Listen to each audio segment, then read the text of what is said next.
Labas ka, ayoko nandito ka sa kwartong ito. Eh paano kasi? Kwarto yun ni Sir Ronald. Doon nakatira noon yung pamilya niya. Asan na sila ngayon? Patay na si Sir Ronald. At yung asawa niya, lumayas na. Dala-dala yung mga bata. Hiwalay na tayo. Pagpapalit mo ako sa babae nga? Narinig mo ako? Hiwalay na tayo. Ang gusto ko ngayon, maging nanay at tati na lang muna tayo kay Fatima. Ako yung ginawang pinuno sa paghahanap sa batang itinakda. Mabuti to para sa atin, walhati. Dahil magagamit ko ang buong makinarya ng kapulisan sa paghahanap kay Fatima. Oy, sino ka? Anong ginagawa mo rin sa pamahay ko? Ako po si Raquel. Umuwi na pala ang magaling kong asawa.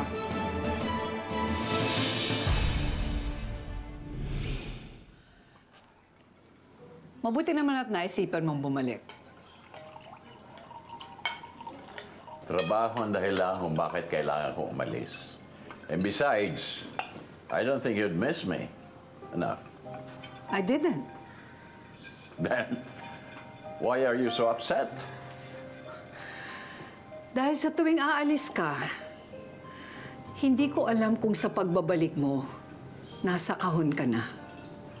Pareho ng anak natin. Di ang tuwa mo siguro. Pag nangyari yon. Raquel, paabot ng hot sauce.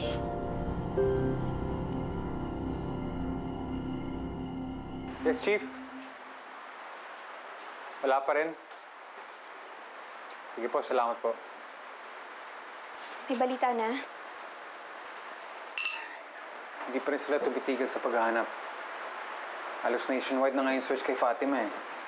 Huwag ka mag-alala. Mahanap din natin siya. Kumain ka na.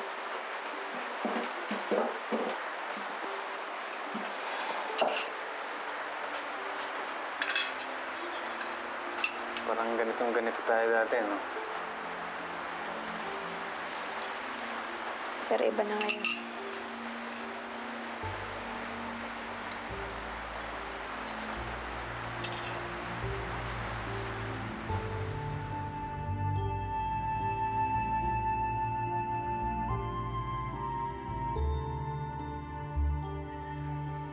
Angel, come here. Come here. Come. Sit. Up. Bang! Wow, ang galing here. I have a prize for you.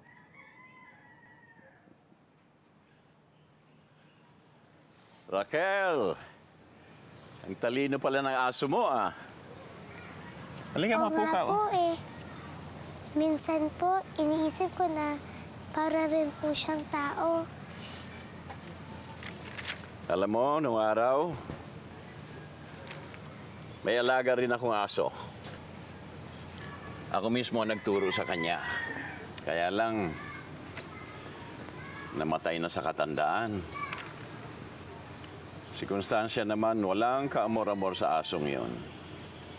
Palagay ko, talagang hindi siya mahilig sa hayop. Mabuti na lang po at pinayagan niya akong isama si Angel dito. Mabait na asawa si Constancia, mapagmahal. Kaya lang, parang nag-iba na siya ngayon. Ano po nangyari? Ako pa rin ang sinisisi niya sa pagkamatay ng anak namin si Ronald. Si Ronald po? Bakit? Alam mo na ba ang tungkol kay Ronald? Si Ronald lang kaysa-isa naming anak. Guwapo siya, mabait, mapagmahal, matapang. Kaya nung nakapag-asawa siya at magkaanak, sumaya uli ang bahay na ito. Lalo na yung mga anak niya, nagpasaya sa amin ng lubos. Kaya lang, Ano po nangyari sa kanya?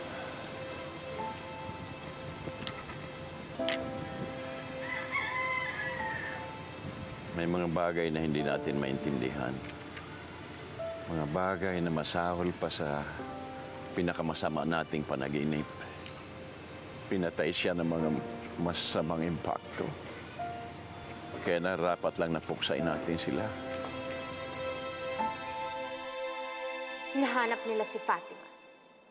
Kaya kailangan makipagtulungan ako sa kanila. Umaasa ka pa rin ba na makita mo yung anak-anakan mo, Anayra? Para pag nakita niyo siya, anong gagawin mo?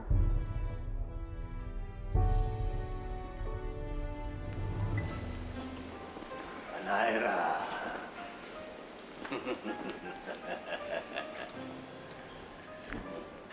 Salamat, Anaira. At makikipagtulungan ka sa amin. Ang kaligtasan ng ating lahi ang nakasalalay dito. Kaya walang dahilan kung bakit hindi ako tumulong. Pero paano tayo lalaban kung kulang pa rin tayo? Kulang. Kung si Sento ang tinutukoy mong kakulangan, sinasabi ko sa'yo, hindi natin siya mapagkakatiwalaan. Sigurado ka?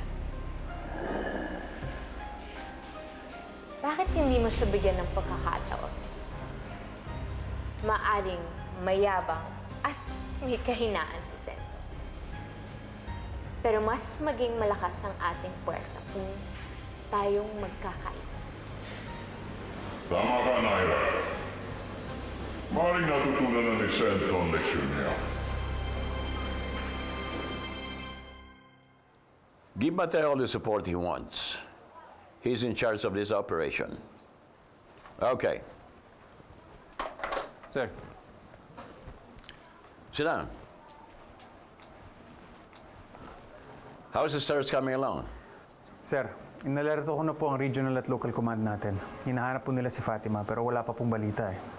Kailangan maunahan natin ang mga aswang sa paghahanap kay Fatima. Dahil kapag nakuha nila ito, tiyak na papatayin si Fatima. Now I can sense their desperation. Pero kailangan paghandaan natin ito sa kanilang nalalapit na pagsugod.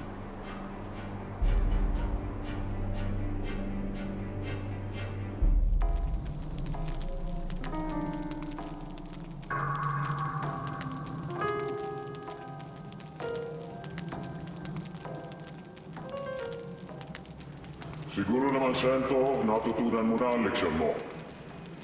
Mahal na Supremo. Patawarin niyo po ako. Hindi ko na po kayo susuwayan. Lahat po ng utos susundin ko na. Patawarin niyo na po ako.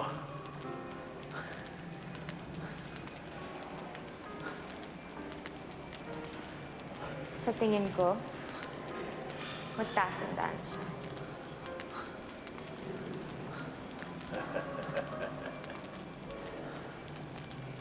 Wala pa rin akong tiwala sa tingbalang na yan. Ako pa rin ang magdidesisyon, Kanlaon. Sento, pinatatawad na kita.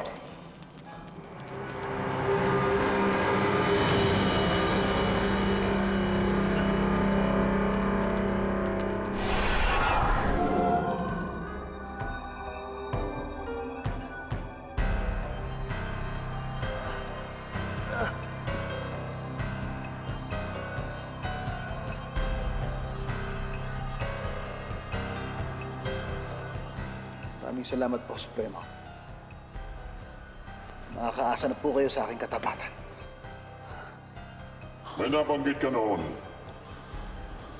tungkol kay Fatima.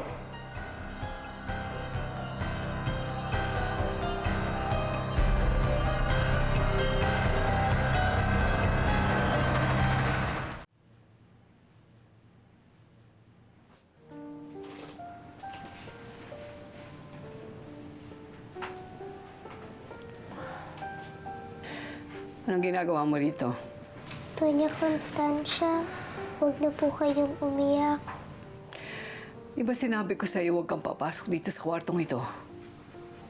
Alam ko pong nararamdaman niyo. Yan din po nararamdaman ko noon nung wala si Mother Ben. Siya lang po ang pamilya ko.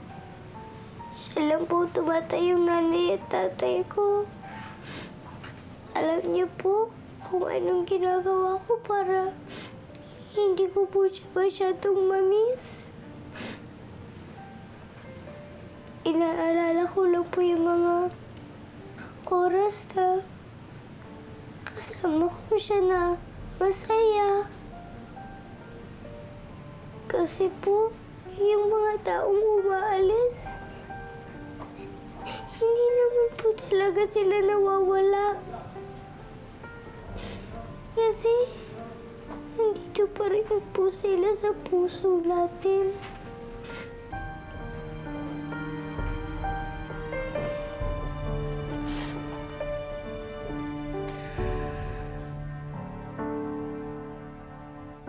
Saan namin matatagpuan si Fatima? Alam ko kung asan yung pulis na kumukup sa kanya. Kung si Mateo ang tinutukoy mo na pulis, siya ang naging asawa ni Luwalhati na sana ay naroroon si Luwalhati sa pinangyarihan ng gulo na nakasangkutan ni Mateo. Pero wala na doon si Luwalhati. Maaaring magkasama sila. Santo, samahan mo sila sa bahay ni Mateo.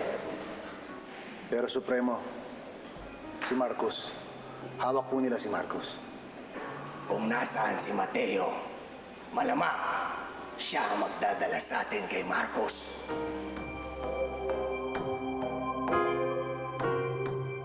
Kaya nandito ka para tulungan kami kung paano labanan ng mga aswang.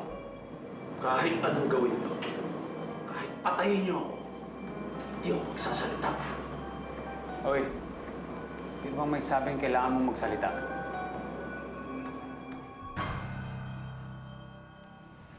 Ito yung retrato ng kasal ni Ronald.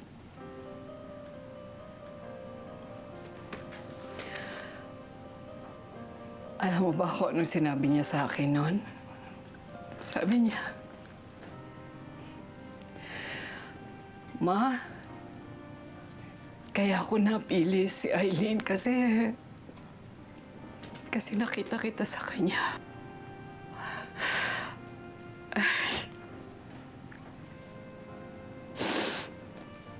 Alam mo,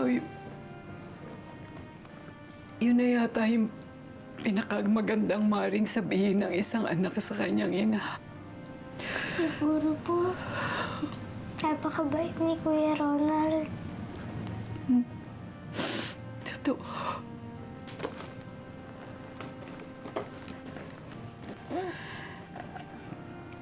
Wala na yata akong mahihiling pa sa isang anak.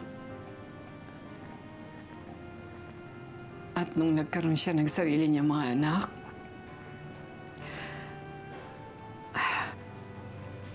nung dumating mga apo ko dito,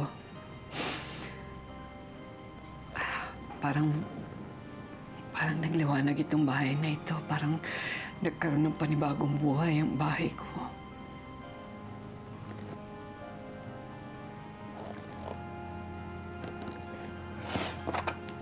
Ito, oh.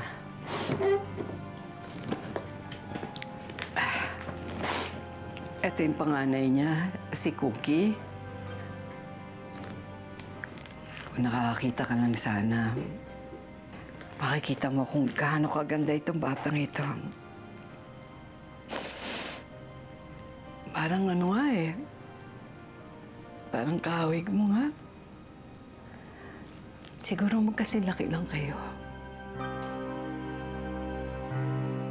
General, sir, ano po bang kailangan natin gawin dito sa Kaprin to? Lahat ng mga aswang ay may weaknesses. Kaya andito tayo para alamin yun. Subukan natin mga baril na yan. Get your weapons.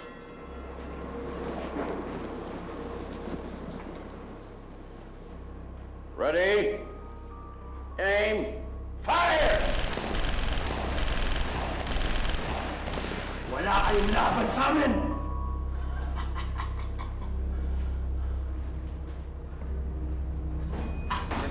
Subukan lang ako.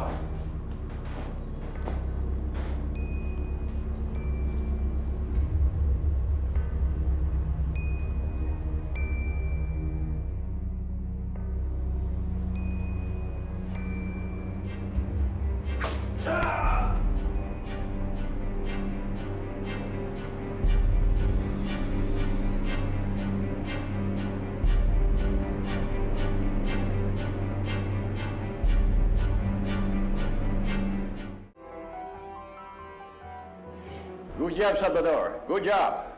Thank you, sir. I guess ito nga sinasabi ng matatanda. Napilak lang ang panlaban sa kanila. Huwag na natin patagalin to. Gawa na tayong maraming balang pila para tapusin na natin to. Wag. Kailangan natin siya ng buhay. Tama yung Salvador. Kailangan natin ang kapring yan for further experiments. Salvador, sumama ka sa akin sa bahay. May bibigay ko sa'yo. Yes, sir.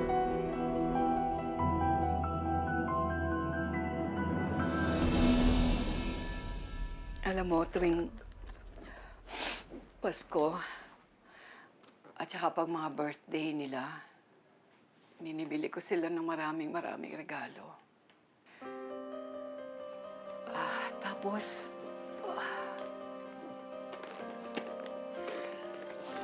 Tapos pinapadala ko dun sa address nila sa Amerika. Pero bumabalik lahat eh. Hindi ko nga alam kung nasaan na sila nakatira ngayon.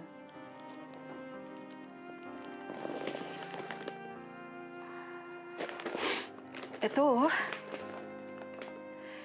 Ito regalo ko sa'yo. Po? Sigurado po ba kayo? Oo. O sige, isukat mo, ha? Naku, sigurado ang ganda-ganda mo pag suot mo ito.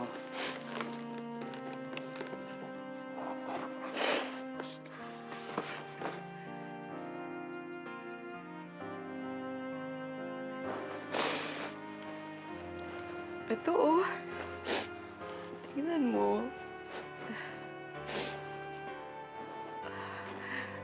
Ang ganda-ganda ng kulay sa'yo. Pink. Bagay na bagay sa'yo, eh. Kahit po hindi ko nakikita, alam ko po maganda to. Salamat po, Doña Connie.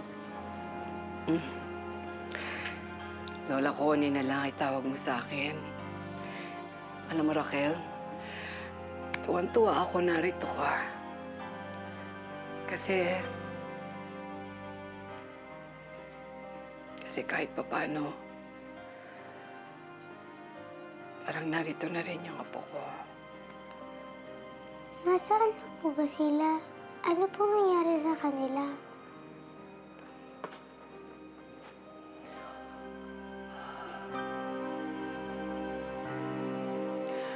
Si Ronald, sundalo din katulad ng papa niya. Magkasama sila sa isang secret mission kung saan yung trabaho nila parang may kinalaman dun sa mga supernatural beings. Mga aswang? Oo. Noong una nga, hindi ako makapaniwala eh. Hanggang isang araw, umuwi sa bahay si Danilo. Kasama niya si Ronald. Pero patay na ito. Nakita ko ang karumal-dumal na sinapit na anak ko.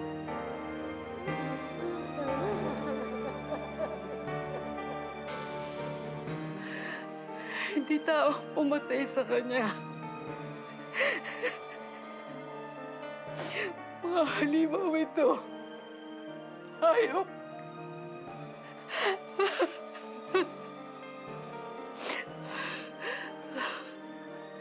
Wala na. Wala na yung anak ko. Wala na yung mga apo ko. Nung mamatay si Ronald, dinala ni Aileen lahat ng mga bata sa Amerika. Doon na sila tumira. Hindi na namin alam kung nasaan sila. Wala na kaming narinig mula sa kanila. Wala na. Wala na ang anak ko. wala na mga apo ko. Pero nandyan pa naman po yung asawa niyo. Hindi ko maiwasang pag-isipan siya ng masama. Hindi ko maiwasang sisihin siya. Siyang naging dahilan kung bakit nawala si Ronald.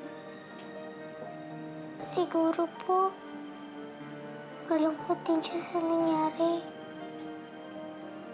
Mahayaan niyo na lang po ba siyang mawala? Alam niyo po ba na may kaibigan ako? Si Mang Noah. May mga masasamang tao po pumatay sa pamilya niya. Pati po asawa niya pinatay. Kaya mag-isa na lang po siya. Pero kayo po, hindi pa po kayo mag-isa. Andyan pa po ang asawa niyo, si General.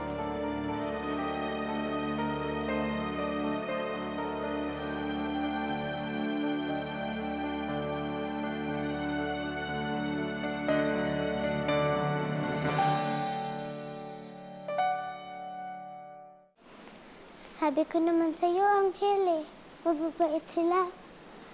Kaya lang, nakakaawa talaga yung kwento nila, no? Sana magbati na sila Lola Connie at General. Kung tutuusin nga, parehas lang sila nalulungkot sa pagkamatay ng anak nila. Pero, kung magbati sila, matutulungan nilang isa't isa na maging masaya ulit. Diba? Ako kaya, Angel, mahanap ko pa kaya mga magulang ko?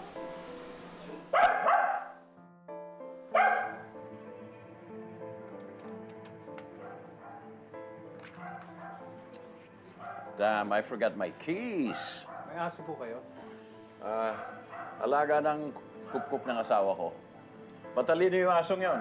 Maraming alam. Mayroon din po akong kilalang asong gano'n. Ganon? Saan pa mga tao rito? Excuse me po, sir. Para mga mantika. Wake up!